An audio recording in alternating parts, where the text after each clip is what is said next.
Eta hemen atzean gurekin dituzue, azken urteetan Euskal Herrian torturak pairatu dituztenak, gorputz polizial ezberdinen eskuetatik pasa eta gero. Bai Guardia Zibila, bai polizia eta bai ertzaintza. Ez zaituztegu nola nahiko tokian bildu, hemen atzean dugu Intxaurrondoko kuartela, eta seguruena toki gutxik Euskal Herrian islatuko du horren ongi, milaka eta milaka herritarrek bizi zain dugun terrorea eta amets gaiztoa. Kontua da, gutariko askok torturatuak izan ginenean salaketak jarri genituela, salaketa horiek normalean ez dute auzibiderik egiten, normalean artxiboetan bukatu dute, baina gaurkoan komunikatu behar dizuegu horietatik batek aurrera egin duela. Hain zuzen ere, nire alboan dudan Sandra Barrenetxearena. 2010an Guardia Zibilak atxilotua, eta, bere salaketak ibilbide judizial luzea egin ondotik, gaur komunikatzen dizuegu, heldu den martxoaren 14tik 16ra, 4 Guardia Zibil epaituak izango direla Bilboko epaitegian, Sandra Barrenetxea torturatzearen akusaziopean. Esan nahi duguna da, Sandrarena ez dela inondik inora kasu isolatu bat. Hain zuzen ere, pentsatzen dugulako tortura salbuespena baino lege izan dela Euskal Herrian, idatzi gabeko lege.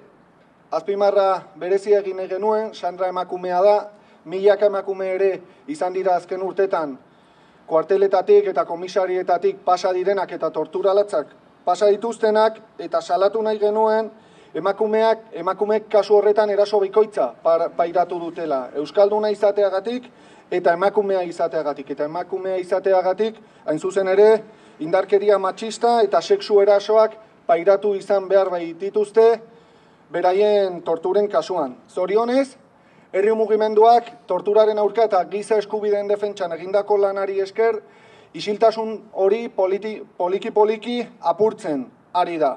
Eta gaur da eguna non instituzio batzuetatik urratsak ematen ari diren. Horietatik esanguratsua aurreko urtean Eusko Jaurlaritzak aurkeztu duen ikerketa, zenean milaka tortura kasu baieztatuak izan diren.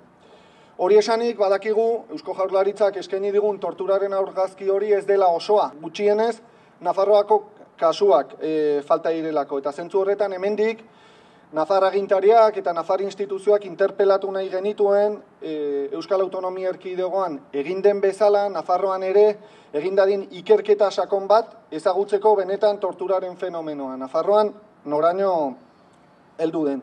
Tortura ez da kontrolik gabeko 4 Guardia Zibilek egin duten kontu bat. Herri honetan tortura ez litzateke posible izanen, segurtasun indarren arduradun politikoek argi berderik eman izanez baliote.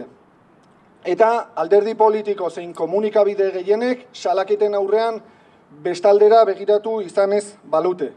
Tamalez, errealitate oso zabaldoa izan da, torturarena, milaka eta milaka izan gara fenomeno horren biktima, eta hori izan da errealitatea.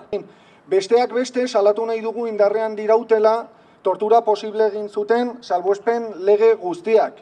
Eta horiek bertan bera geratzea exigitzen dugu lehenbailen. Eta horrekin batera, aldarrikatu nahi genuen torturatuak biktimak izan garela estatuaren bortizkeriaren biktimak, eta gainontzeko biktimak bezalaxe, aitortza, erreparazioa eta berriro errepika ez dadin bermeak sortza izkigula. Benetako bizikidetza lortuko bada Euskal Herrian, egia osoa ezagutu behar da, baita torturatuak izan garen ona ere. Eta Euskal Herrian konponbide justu bat aldarrikatzeko asmoz, Bilboko kaleak jendez herritarrez bete nahi ditugu heldu den martxoaren 11an. Horregatik Euskal jendarteari mobilizatzeko deia egiten diogu, berriz ere diot, martxoaren 11an Bilbon.